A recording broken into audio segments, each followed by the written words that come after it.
Well, hello, buddy. Welcome back to Every Man Has a Story. I've got my good friend John Smulo with me. Make sure you check out John's channel. He just released a new video on being productive, which I think is excellent. I just posted it on my Facebook page, and John's got a lot of really good videos. But today, we're going to talk about a medical emergency. I get a lot of questions like, what about medical care in the Philippines? What happens if I get sick? What about insurance? And I've had very little experience with the medical system here in the Philippines. I've been to the hospital one time for a minor thing. They took care of me. It only cost me $30. And I've been to like a ophthalmologist one time, cost me $10. Now, John, you told me that just a couple of weeks ago or whatever, very recently, your fiance Grace, something happened with her. So kind of walk us through how this all started and how you dealt with it. Sure. So she started to feel some pain going back probably a month ago, and then it just increased over time. They did ultrasounds and a lot of different type of tests and endoscopy, trying to figure out what exactly was going on. And they were pretty positive that it was her gallbladder. It was the only thing that kind of made sense with what was going on in the tests that they took. And she wound up going into surgery and finding out that she actually, didn't need one surgery, but two surgeries when she was in there. Now, endoscopy, is that where they actually have to cut a hole in her and put a tube in to look with like a camera, or how does that work? A camera, but down her throat. Oh my God! Oh, I assume she was out. Okay. Well, Wow. no, they encouraged her to do it with no Anesthesia. Yes. Oh, got it. You know when the Yes. doctor sticks the wooden thing in your throat to look at your throat, that makes me gag. I could never do that. I could Yes, never do she's a that. lot braver than I would. I would have wanted anesthesia, but it Jeez. lasted a couple minutes, and then it was over. And so they decided she needed surgery. So now let's talk about insurance and stuff and how you pay for something like this. Now, Sure. you mentioned that you and Grace have insurance, right? That's right. So we have Phil Health. Grace has had that forever. Okay. That's the main medical plan here that the government provides. It's something that you have to pay for. So she's had Phil Health for a long time, and then through Purple Cow, one of my companies over here, we have medical insurance as well. And so it's a bit different for both of us. I just got Phil Health probably 4 months ago or 5 months ago, but they're making me wait 9 months before I'm able to use it. So what did that cost? it was right around 18,000 pesos, so about $600 US For a year? for the For a year? Oh, Yeah, that's not bad. That's not bad. It's not bad, but for 9 months I'm not able to use it. And it only covers like what, 25%? Well, that's a good question. So I think it depends on what you're using it for. For this particular medical stay that Grace had, the bill was about 223,000 pesos, and Phil Health helped out with about 6 or 7% of that. 6 or 7%? Correct. Yeah. Is it even worth getting then? I mean, would you advise, our subscribers, our viewers to get it? I mean, what's the advantage of 6 or 7%? That's a tricky question right there. So I wouldn't necessarily want to advise people to get or not to get, but I'd encourage people to, try to look at how much they pay out for different types of procedures. I think with this particular procedure that, it was a lot more expensive than you would normally have to ever pay going to the hospital here. And I'm not sure why it didn't cover more, but I'd rather err on the side of caution and get it if people can afford it. But I would also absolutely recommend that people get some type of private insurance here as well. We've worked with a couple of different insurance companies just because we're giving private health care and Phil Health to employees here. And then so we're just on the same plan that we give to our employees.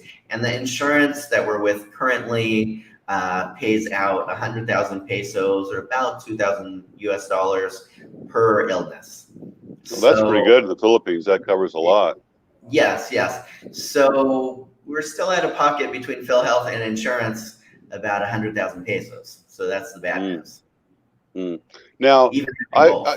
I heard that if you have PhilHealth, the one advantage to it is, let's say you're, not necessarily Grace, but let's say you had a motorbike accident and you're by yourself, you got nobody to help you and no money on you. They take you to the hospital. If you got PhilHealth, they will admit you and start treating you. Is that true? Or do they want money up I'm front not an still? expert in this, but my understanding is no, that's not true. That they're Really? going to make you do a down payment, and there's a lot of people that have died because the hospital hasn't admitted them. Because often they might make you pay 50,000 pesos in advance or something like that for something serious. I'm not saying it's the same amount every time, but it's often something that a significant part of the population here could absolutely not afford, even if the family's all putting it together. So definitely different than the US, where, hospitals just kind of got to let you in. Yeah. Here, my understanding, others could leave comments, if they disagree with this, but definitely my understanding of talking to a number of people over here is that if it's something, especially if it's going to be an overnight stay, but even if it's not, that you're going to have to pay, a decent chunk up front. So if you have PhilHealth or if you have insurance, I think that that is normally going to be enough. But we have PhilHealth and insurance, and we still I had to pay. I could be wrong here, but about 30K to go in there, Wow. and that was before. So it's With about 6 years insurance. ago. Wow, that is stunning. That is stunning that you have two insurance and you still had to pay 30,000 just to get admitted. Wow. Yes, yes. That's very scary. That's really frightening for people that just don't have that much. I mean, even foreigners, you don't walk around with that much money in your pocket a lot of times. And like I don't even carry my credit cards with me. I keep them locked away. So Sure. if I was by myself and something happened, you'd be in trouble unless you had a friend that could come, come down and take care of you. That's that's one thing. I've heard this before, and I had a neighbor of mine who had a motorbike accident, and he needed 80,000 pesos, and he was laying there in the hallway on the gurney, no pain medication, no nothing, with a busted leg and busted ribs and everything, and we had to scrape together 80,000 pesos among his neighbors, and we Mhm. went back and took care of him. But if we hadn't done that, I don't know what would have happened, and of course he never even paid it back. So, but Of wow, course. Yes. yeah. Yeah. Yeah. Never really expect to have loans paid back, here. But yeah, there's definitely some challenges that I think a lot of people would experience. And so one of them is there's a down payment. So depending on how much you have, that could be a bit of struggle. But I would expect to probably never spend more than 50,000 pesos, or about 1,000 US dollars, even if it's something very significant. So if people are living here or considering living here, I really think it's worth, keeping, if you can, in the savings, just $1,000, medical emergency fund, Mm, and ideally having insurance, if you can. So I love the Philippines, but this is, one of the areas that I think that people need to plan out a bit more than others. If mm, something goes wrong, there could be challenges. The other mm. challenge, apart from down payments, is that before you could go to a hospital now, you have to get a COVID test. So So if you're dying, you got to get a COVID test. Like if you're literally bleeding out or, having a heart attack, you got to have a COVID test first. I'm very slow to give information that seems difficult to believe, live, but yes, that is my understanding. So Grace was in a lot of pain, and she could not go to the hospital before she got a COVID test. When I went there, I do understand the logic a little bit more. So you go to the hospital, which during a pandemic is a little bit scary.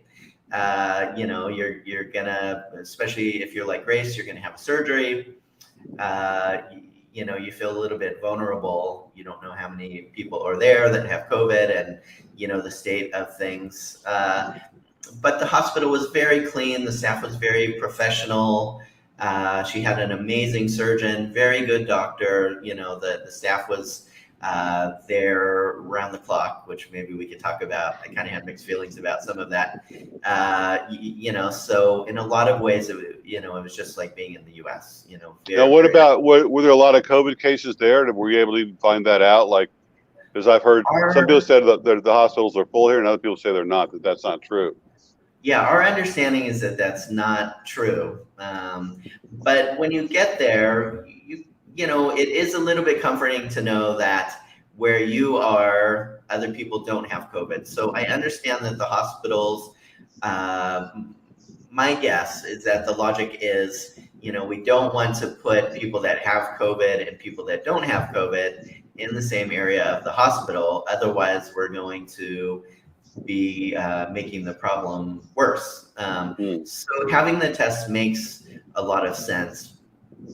Well, how long did it take to get the results back from the test? About 30 hours. So she suffered for a whole day. They give her pain medication while she was waiting? No, they didn't. I mean, oh my God. Yeah, I'm sure we could have, probably figured that out. I mean, we just, had some things at home, but it's definitely a little bit of struggle there. I think what it is that I understand that they want to test, so they make sure that they have COVID patients amongst COVID patients and non-COVID patients amongst non-COVID patients. But I also think that they, perhaps need a third option where it's a true emergency. Somebody's in a terrible motorcycle accident, like you mentioned, and needs to go to the hospital ASAP. They don't got 24, 30 hours, to wait for one of the non-rapid type of tests. Sometimes that, COVID isn't the biggest problem. Bleeding out is the biggest problem or something like that. So, maybe different hospitals deal with that differently. But for me, it seems that there needs to be another option for people that are really in a serious condition to be able to get to the hospital. How long have you been in the Philippines now, John? How long have you lived here? January will be 2 years. So I came 3 times in 2019 as well, but living here straight since January of 2020. So almost 2 years now. Well, you've accomplished a lot. You got two thriving businesses, and a YouTube channel and everything. But have you, going through this experience with Grace, has it influenced your opinion about staying in the Philippines the rest of your life? Have you thought like, wow, maybe I should consider another country where something like this couldn't happen? Because I mean, we're older guys, and eventually, we're going to need hospital care. And something bad goes wrong, and just a lot. I mean, you don't drive a motorbike, do you? Just drive a car, right? Yes, but that's also pretty dangerous. Yeah, that's pretty dangerous too. Where I live, yes. Yeah. Has it changed my mind? I would say no, it hasn't. But I say that, I kind of take a deep breath and say that because that is one of the things that definitely as you get older, I'm 48, but something could happen really at any age, and I worry about people, when I see ambulances lights on and nobody's pulling over to the right, like would be common in a lot of, other countries, like people just don't move. It's like, my heart goes out to those people that need that ambulance, and that ambulance is going to take a long time to get them and then a long time to get to the hospital. So those type of things definitely concerned me. But in terms of the medical care, I would just say that people should really do their homework, try to find a great doctor, try to find, who's a great surgeon if, God forbid you need that, in the future. And I really think you'll be okay. I've met some doctors here that I've been just incredibly impressed with. One doctor that helped us out not that long ago. Each year he's going to medical conferences in Europe and the US, staying up to date with the latest information, just very smart. And, as it turns out, my, doctor in the US was, from the Philippines, trained over here and then, was practicing in the US, excellent doctor as well. So I think that there's very good doctors here. There's some very good hospitals here and some not so great, as well. So like anywhere, I just think you really got to do your homework, maybe especially do your homework here to make sure that you find the right hospital and the right people that'll take care of you. Yeah. Also, the ambulance here. Going back to that, they're not like in America where you have what do you call them? MRMTs, or what do you call them? Medical. What am I thinking of the name for the medical guys that are in the ambulance? Okay, I Anyway. didn't know that. Yeah. So they Anyway. don't have the same No, level of no. skill. I've seen them. Like it's just like a gurney. It's like two benches on the side where they lay you down, and that's it. They don't have an IV or any medical equipment on board at all. It's zero. And they also, Right. someone said that each ambulance is assigned to a certain hospital. So if you call a certain ambulance number and they come, they're going to take you to whatever hospital they're affiliated with. So you don't get your choice of hospital. So, and there is no 911 here in the Philippines. That's right. Right. So yeah, it's Yeah, all those things. things are scary. I mean, I don't want to overstate, that things are not good here, because I think if you do your due diligence and you make sure that you have the right medical care, mostly it's going to cover. But if you don't, you're going to be in trouble. And on the other hand, I think that, as long as you find the right doctors or surgeons or whatever you need, you're going to be okay. I was really impressed. For example, with Grace, she went in there for a gallbladder surgery, which really shouldn't have been that big of a deal in terms of, a surgery. But then when he went in, he found that she, had problems with her large intestine, and he really went out of his way to, take care of all of that at the same time. A surgery that, they thought would be about 45 minutes wound up being closer to 3 hours. And, he just really took a lot of care and was great after explaining, things. And after the surgery, it was very scary. Her heart rate and her blood pressure was really high. And, it's a pretty scary time. And all of the, surgeon, doctor, everybody was there, really looking after her, making sure that everything would be okay. How old is Grace? 32. She's young. Actually, I'm sorry, 33. She just turned 33. Okay, so she's very young. Yeah. Well, yeah, it really makes you think about it. I've been self-insuring, which is like most of my friends that I know here that are expat, they all self-insure. Like, I wanted to ask you something before I forget. When you turn 62, are you going to get Medicare? Or because like for me, I'm paying $183 a month for, my Medicare. And, of course I haven't used it. I've been here for 2 years. It's like $3,000 I wasted. Like if I didn't have that, there's a way to get out, or I could have that money in the bank in my emergency medical fund, because I don't think I'll ever go back to America and use it. I'm just wondering what other guys are doing about that are collecting Social Security and are on Medicare. Yeah, I got 14 years to that, and I've honestly been too lazy to even think about it. But I think also, whatever the case is now, it might be different 14 years. Yeah, that's now. True. Yeah, hopefully it'll probably still be Medicare by the time that I need it. I always feel like it's one of those things that might, go along the wayside, but hopefully that's not the case. I do still pay for, a lower level of insurance in the U.S., and that's more the one that I question now. Should I have that? Should I not have that? Because even if it did work over here, and I'm not quite sure if it does or not, I can't even imagine the approval processes. It takes hours and hours just to go through approvals here when you're using, Phil Health and insurance. I can't even imagine if I was trying to. Well, that's a good question. So Phil Health, you don't just walk in, paying the money, and sign some papers. It's an ordeal. You have to go through a bunch of questions and forms to fill out, or is it an easy process or a hard one?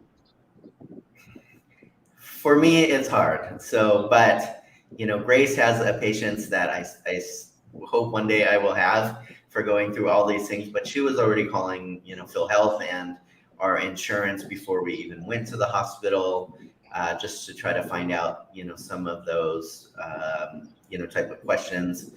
And so it's definitely more of a process. I don't know how many people, forgive me for those watching from other locations, but in the US, I had Kaiser Insurance, and I love them because the insurance and the hospital were one. So if the doctor or whoever approved it, it was just approved. And when you would go in, everything was so streamlined. It would just, take a couple minutes, and you were, then waiting for your appointment. Is most certainly not that here to come in or to leave. Everything takes longer in the Philippines. No, that's for Absolutely. sure, for sure. Yeah. Now, as far as a Filipino citizen and an expat, and you have PhilHealth, do you know if it covers the same percentages, or do you get less if you're not a citizen? I think it's the same. The same, okay. Yeah, that's my understanding. I think it's exactly the same. For me, it is worth it. Just because if something goes wrong, about $300, $400 a year, for me, it's worth the peace of mind if it's possible. Yeah, it is. I do understand those that self-insure as well. I think it's just one of those, things that you really need to weigh out. But if you are self-assuring, I would definitely just say keep some extra in the bank. For me, I feel like I would need $1,000 emergency fund having PhilHealth and insurance. If not, I would feel like I would need maybe a $4,000 emergency fund instead. Now, for your business, how many employees do you have? It's about 20 now over here. Okay, and so you're insuring all of them. That sounds like a really great perk for benefit for your employees. I don't think very many businesses here provide health insurance, especially something better than PhilHealth. That's really nice. I bet your employees appreciate that, huh? Yeah, I think so. I think so. So they have PhilHealth, and private healthcare. So Nice. I'm giving our employees the same as I provide for Grace and I, the same amount of coverage and everything else. So I'm really happy to do that for them. Especially during a pandemic. I have seen a lot of people that have really struggled because they don't have those over here. Good. So how's Grace doing now? She's good. Still a little bit sore, and I think it's from the second surgery that took a lot more work, but every day she's doing a lot better. Oh, that's good. That's good. So I think that's really great to hear about that. So what else is going on with you? Talk about something positive. What's that? Let's talk about something positive. Sure, something positive. I did open with some partners another business over here. Really? So actually, I haven't announced that anywhere yet, including on my own channel. So I opened with Grace and two other very close friends of ours here. Probably what every bald guy wants to own, and that's a hair and nail salon over here. So we had some good friends of ours that have been in business. They're both Filipina, and asked us if we want to, go in joint venture with that. So I'm excited about that. My main contribution for that will be, helping out with the marketing side of it through Purple Cow. So it won't take too much of my time, but that's something new. That's been positive. Things are, slowly seem like they're opening up here. Cases are going down. That's positive, but it's a bit tricky to think of positive during this time. I just heard this morning that Cebu, where we live, is going to be open for people to travel here without the need for a COVID test. So I think that's effective today. So come on over. Really, from other countries? Oh, okay, just from within the Philippines, not from other countries. Yeah, forgive me to those outside of the Philippines that thought they could fly into Cebu. I should have clarified that. No, just within the Philippines. But even that is, a pretty big step when all this time it's really been a lot of work, even to go, for example, where you are, uh, Mark, to where I am as well. So I think once they start opening the borders internally in the Philippines, that's probably the precursor to them eventually opening up the borders to people outside of the Philippines. Well, that helps us out a lot with our project we're working on too, doesn't it? Yeah. Good news. I'm hoping that they reciprocate that, where it'll be easier for me to go over there as well. Great. Well, I guess we'll go ahead and wrap this up. That's all I wanted to really talk about was Grace's situation. I think we got some good information out there. So everybody, make sure you check out John's channel. A lot of useful information on there, especially if you're thinking about doing anything with business here in the Philippines. I consider John kind of an expert when it comes to that. And also, thanks for watching. Thanks for subscribing. Really appreciate it. And we'll see you next time. Bye. Thanks, guys.